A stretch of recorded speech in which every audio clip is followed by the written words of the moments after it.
Көзден кетсе де көңілден кетпейді. Адам өзінің туғанынан, жақыннан айырылғаннан кейін көпке дейін ұмыта алмайды. Ұзақ уақыт жүрегі сыздап жүреді. Естен кетпейді.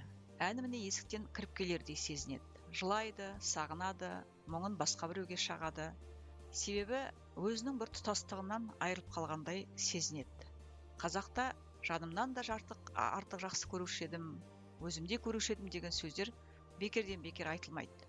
Себебі кеткен адам жанының бір бөлшегін құрайды.